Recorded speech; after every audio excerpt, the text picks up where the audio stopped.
মানুষ কতটা মানে নিচে নামতে পারে এটা আসলে নিজের চোখে না দেখলে বিশ্বাস করা যায় না, করতেও পারবেন না। আপনি মনে করবেন যে আপনি কতটুকু খারাপ, আমি মনে করি যে আমি কতটুকু খারাপ, এর থেকে বেশি খারাপ, হ্যাঁ? এর থেকে বেশি আহ, অপরাধী, এর থেকে বেশি আপনার হচ্ছে কি বলে আহ, লুভি, হ্যাঁ? এই মানুষগুলা দেখলে আপনি চমকে যাবেন যে আমি যতটুকু খারাপ, আপনি যতটুকু খারাপ, এর থেকে এরা 100 ভাগ খারাপ, 100%, হ্যাঁ, লোভী, স্বার্থপর। আপনি যতটুকু দিয়ে এদের মন ভরাতে চাইবেন, এরা তার থেকে 3 গুণ বেশি চাইবে আপনার কাছে, তবুও এদের মন ভরবে না। ভাই বিশ্বাস করেন, মানুষের চাহিদার কোনো শেষ নেই। মানুষের মানে কি বলে, একজনের কাছ থেকে আরেকজন, আরেকজনের কাছ থেকে আরেকজন, হ্যাঁ, এই বিষয়গুলো এখন চলতেছে। কেউ কারো মায়ায় আটকে থাকতে চায় না, কেউ কারো আহ, সীমানায় বেশি দিন টিকে না, টিকতে চাচ্ছে না।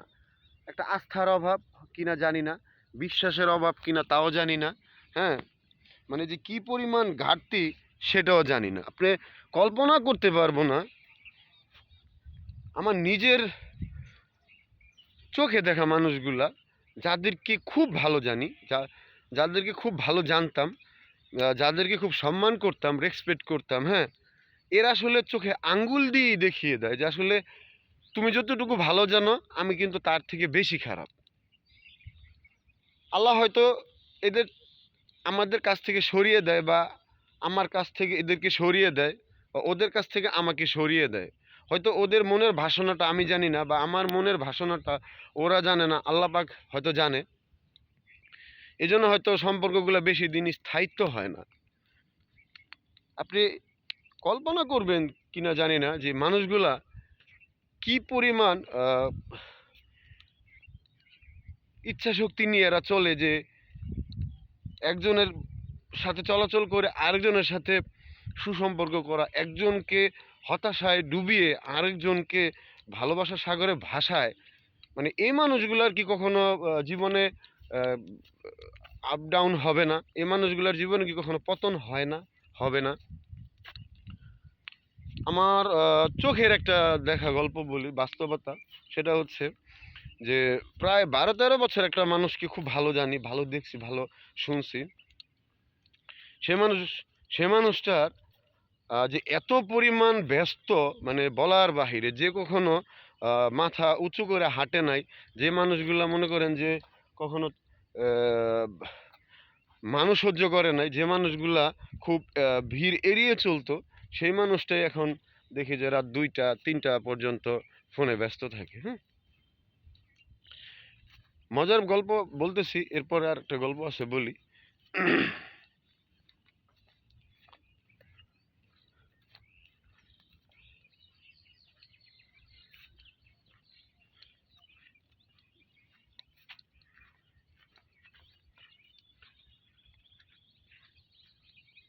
হ্যাঁ, যেটা বলছিলাম, মানুষ আর সুপার গ্লুপের আঠা আমার কাছে সেম টু সেম।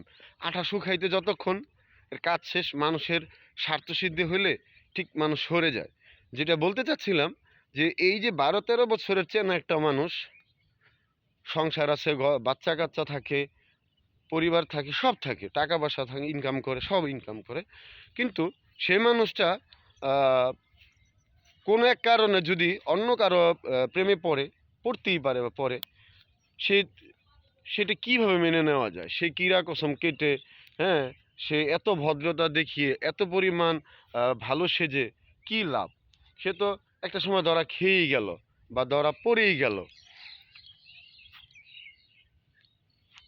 মানে এই যে মানুষগুলা বাচ্চা কাচ্চা রেখে, পরিবার রেখে, হাজব্যান্ড রেখে, বউ রেখে, যে এই যে মানুষগুলা একজনের সংসার থেকে আরেকজনের সংসারে চলে যায়, একজনের বুক ভেঙে আরেকজনের বুকে ভালোবাসা তাজমহল গড়ে, এই মানুষগুলার কি বিচার হবে না?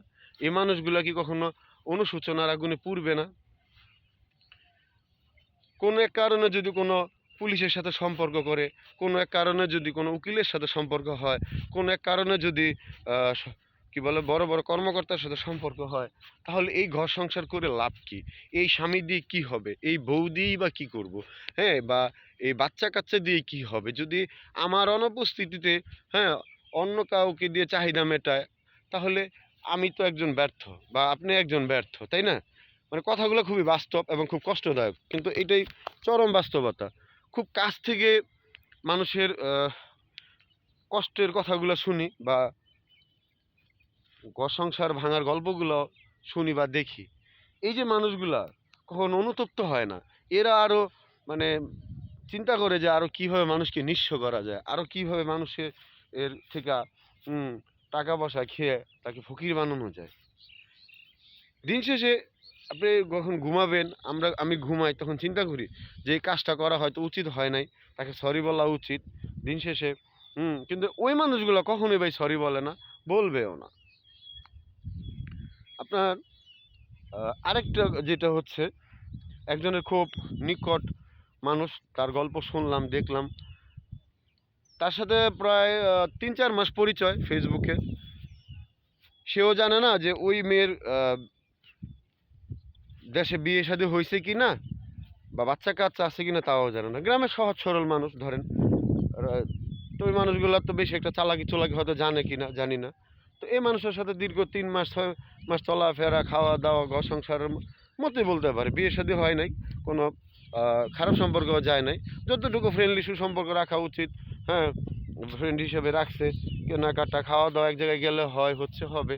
তো এই মানুষটা যখন ওর সাথে ঘুরতে আসতো বা দেখা সাক্ষাৎ হয়, তখন প্রায়ই একটা নাম্বার থেকে কল আসতো। বিষয়টা খুব ইন্টারেস্টিং বিষয়, যে এই নাম্বার থেকে এত কল দেয় কেন। ও তখন ওই মেয়েটা বলতো যে এটা আমার দুলাভাই হয়, এটা তোমার দুলাভাই হয়। তো সে রাতে 10টায় কল দেয়, 2টায় কল দেয়, কেমন দুলাভাই যে রাতের 2টার সময় কল দিয়ে শালির খবর নেয়। মারতে যখন মাসির দরদ বেশি হয়ে যায়, তখন অবস্থাটা এরকমই দাঁড়িয়ে যায়। তখন ওই ছেলেটা প্রায় যে রাগারাগি করতো যে ঘুরতে আসলো দুলাভাইকে বলে আসতে হয়, হ্যাঁ, আহ, পড়তে গেলে দুলাভাইকে বলে যেতে হয়। তখন একটা পর্যায়ে যখন হোয়াটসঅ্যাপের মেসেজগুলো ছেলেটা দেখে, তখন টাকা পয়সা একটা লেনদেনের ব্যাপার স্যাপার ঘুরে দাঁড়ায়, যে মান্থলি যে খরচ বা মাসিক খরচ সেটা ওই মেয়ে ওই দুলাভাইয়ের কাছ থেকে নেয়। হ্যাঁ, তখন ছেলেটা জিজ্ঞেস করে যে আসলে সে কেমন তোমার দুলাভাই। তখন মেয়েটা বলে যে এটা আমার চাচাতো বোনের জামাই বা দুলাভাই, যাই হোক। তো একটা পর্যায়ে যখন সন্দেহ আকার বাড়তে থাকে, মেয়েটা চালাকি করতে থাকে। সে ফোন টোন ধরতে দেয় না, খুব মানে দ্রুত কমিয়ে দেয়। বলে যে সামনে পরীক্ষা, এখন আর যোগাযোগ করা যাবে না, আমাকে রাত জেগে পড়তে হয়, 6 মাস 3 মাস সময় লাগবে। হ্যাঁ, তো এই যে মানুষের একটা টেকনিক্যাল বা বুদ্ধি, মেয়ে মানুষের দেখেন কোথায় বুদ্ধি। তো ছেলেটাও বুঝতে পারে যে সবার সাথে যখন কথা হয়, তখন আমার সাথে কেন কথা হবে না। ঠিক আছে, তুমি তো খাওয়া দাওয়া করতেছো, দুলাভাইকে সময় দিতেছো, পরিবারকে সময় দিতেছো, তো আমাকে 2-5 মিনিট সময় দিও। তখন ওই মেয়েটা তার হোয়াটসঅ্যাপ নাম্বার একটু যে সব ব্লক করে দেয়। হ্যাঁ, ব্লক করে দেওয়ার পরে মানে ছেলেটা তো এক পর্যায়ে পাগল পাগল অবস্থা। প্রথম মন দেওয়া নেওয়া যাই হয়, যেটাই হয় সেটাই হয়েছে। তো এক পর্যায়ে ওই ছেলেটা ব্লেড নিয়ে নিজের হাতে পুশ দেয় মেয়েটার সামনেই। মেয়েটার তেমন কোনো রিয়াকশন ছিল না, বা ওইরকম কোনো অনুভূতি ওর মধ্যে কাজ করে নাই। আপনার সিগারেটের জল ধরিয়ে হাতে ছেঁকা পর্যন্ত দেয় মেয়েটার মন পাওয়ার জন্য, মেয়েটাকে ভালোবাসা দেওয়ার জন্য। তবুও সেই মেয়ের মন গলে না, বা গলতেই চায় নাই।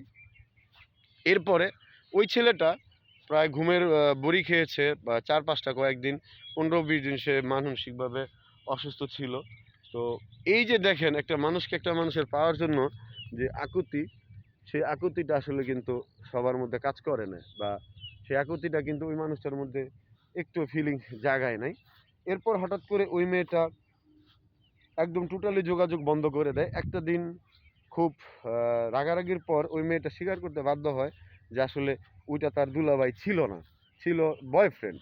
সে স্কুল জীবন থেকে তার সাথে একটু সম্পর্ক। দেখেন, সে বয়ফ্রেন্ডও পালছে, আবার এখানে আইসা এই ছেলের কাছ থেকে খরচপাতি নিছে, টাকা পয়সা নিচ্ছে, হ্যাঁ, একেও সময় দিয়েছে। তাহলে এখন একে কি